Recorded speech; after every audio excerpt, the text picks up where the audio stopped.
Subscribe करें Yes B Home News channel को और दबाएं बेल आइकन ताकि कोई भी वीडियो आप मिस न कर पाएं। नमस्कार दोस्तों, मैं Sanjay Vishwakarma. Yes B Home News channel की टीम आज विश्वनाथगंज विधानसभा क्षेत्र कटरा छत्रधारी गांव में आई हुई है। जैसे कि हम लोग सोशल मीडिया में मैसेज वायरल हो रहा है, माननीय रक्षा मंत्री जी फ़ोन करके हाल चाल लेते हैं महेंद्र विश्वकर्मा जी से, और आज उन्हीं महेंद्र विश्वकर्मा जी के घर पर हम आए हुए हैं और आपसे बात करते हैं। बात करने के इसमें बताते हैं कि सब कुछ पहुंच रहा है, क्या कुछ पहुंच रहा है, मतलब उनका क्या संदेश, वो क्या पूछने वाले थे आपसे, क्या उनको आपने जानकारी दिया। मैं अपने आप को बहुत बड़ा सौभाग्यशाली समझता हूं कि भारत के यशस्वी रक्षा मंत्री जी मुझको उस काबिल समझे और मुझको फ़ोन करके पूछ रहे थे कि सरकार की जो भी योजनाएं हैं, सरकार के जो भी इंतज़ाम किए गए हैं, गरीबों तक पहुंच रहे हैं कि नहीं पहुंच रहे हैं। मैं आपको बताना चाहूँगा, मानी जी से भी मैंने इस बात को बताया था कि आपने जो कदम उठाया है बहुत सराहनीय कदम उठाया है, और यह कदम सरकार का एक एक पैसा किसी के माध्यम से नहीं बल्कि उनके डायरेक्ट उनके खाते में जा रहा, आपने उनके डायरेक्ट खाते में देने का काम किया है। क्षेत्र में, गांव में हम लोग देख रहे हैं जो भी राशन की दुकानें हैं, सरकारी गल्ले की दुकानें हैं, सभी राशन की दुकानों पर कोटेदारों को भी बोल दिया गया है, किसी को कम नहीं तौलेंगे, किसी से पैसा ज़्यादा नहीं लेंगे। जहां सरकार यह कहा है कि पर व्यक्ति को 5 किलो चावल मुफ्त दिया जाएगा, तो वो चावल मुफ्त दिया जाए। ऐसी व्यवस्था को हम लोग गांव-गांव ले करके गरीबों तक जा रहे हैं, और मेरे समझ से अभी तक कोई शिकायत नहीं मिली है।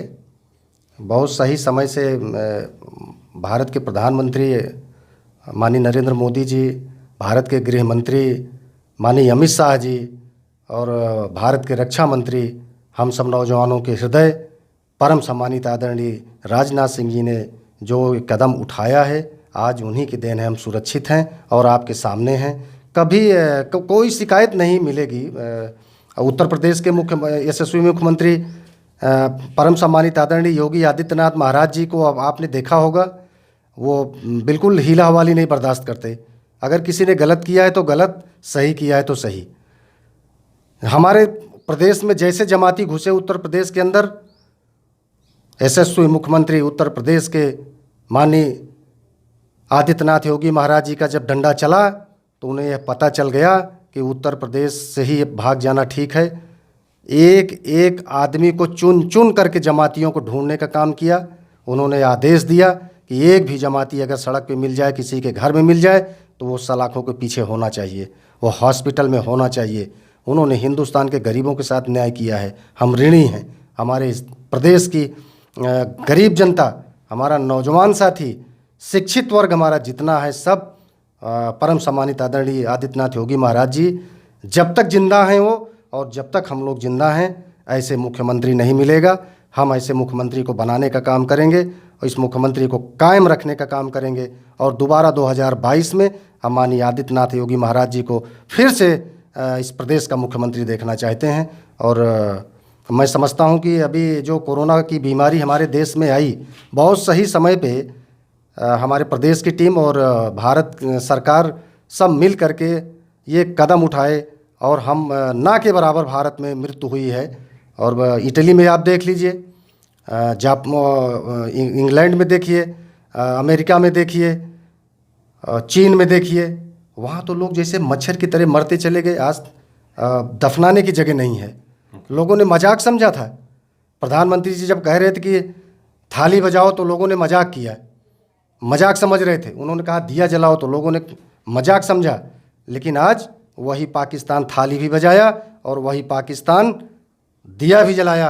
और दिया और थाली का क्या मतलब था? उन्होंने क्या सोचकर ये संदेश दिए थे? माननीय मोदी जी ने जो दिया और थाली बजवाए, इसका अर्थ शायद अभी सबको नहीं मालूम है। थाली बजाने का मतलब कि हमारे देश में जो कोरोना वायरस आया है वो ना के बराबर आया, और कहाँ तक लोग मेरे साथ हैं, मुझसे मेरे इस कार्य से कितने लोग संतुष्ट हैं। मैं देखना चाहता हूँ कि कितने लोग थाली बजाते हैं, कितने लोग शंखनाद करते हैं, कितने लोग दिया जलाते हैं, कितने लोग टॉर्च जलाते हैं, मतलब हम सक्सेस हैं कि नहीं हैं। ऐसा करके उन्होंने जनता में एक संदेश दिया और जनता ने भी उन्हें यह दिखाने का काम किया कि नहीं, वास्तव में हम प्रधानमंत्री जी के साथ हैं, हम मुख्यमंत्री जी के साथ हैं। और उत्तर प्रदेश नहीं, पूरे हिंदुस्तान में आज जो हमारे यहाँ वायरस की समस्या थी उसमें बहुत गिरावट आई है।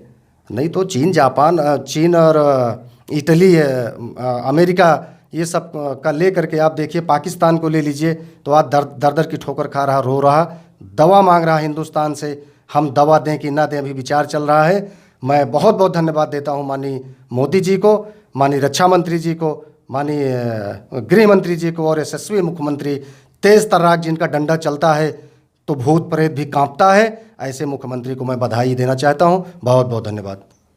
एक सवाल और, अखिलेश यादव ने ट्वीट करके ट्विटर पर जानकारी दिया है कि जो माननीय नरेंद्र मोदी जी या थाली बजवा रहे हैं और दिवाली मना रहे हैं, इससे कोरोना देश से भागने वाला नहीं है और इसका मेन इलाज है इसका टेस्ट कराया जाए।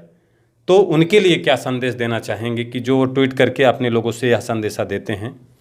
देखिए, इस महामारी में राजनीति नहीं करना चाहिए। अखिलेश यादव जी भी बहुत योग्य हैं, हम उम्र हैं और मेरी भी रूबरू कई बार बहुत पहले मुलाकात भी हुई है। मैं तो बहुत योग्य उनको भी समझता हूँ, लेकिन यह राजनीति है। अब वो राजनीति कर रहे हैं, राजनीति नहीं करना चाहिए। और मैं समझता हूँ कि हमारे हिंदुस्तान में अखिलेश जी भी देख रहे होंगे, वो भी चीफ मिनिस्टर रहे हैं। और जहाँ तक मैं समझता हूँ, अगर कोई जमातिया आकर के हमारे लोगों को दिक्कत पैदा कर रहा है तो उसको जाति से ना जोड़ें कि वो हम हिंदू हैं, वो मुसलमान हैं। माननीय अखिलेश यादव जी को मैं कहीं से गलत नहीं कहता हूँ, वो भी बहुत अच्छे व्यक्ति हैं, बहुत सरल स्वभाव के हैं।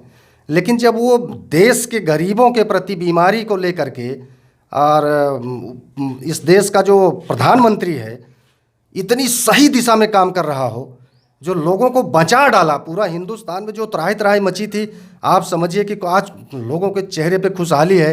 तो मैं अखिलेश यादव जी को मैं बहुत जो कमेंट किए हैं मैं बिल्कुल सरासर मैं गलत मानता हूं। ऐसा उनको नहीं बोलना चाहिए था। उनको तो कोरोना के संबंध में, कोरोना वायरस के साथ आकर के इस देश के प्रधानमंत्री के साथ मिल करके काम करना चाहिए था, लेकिन उन्होंने ऐसा काम नहीं किया है।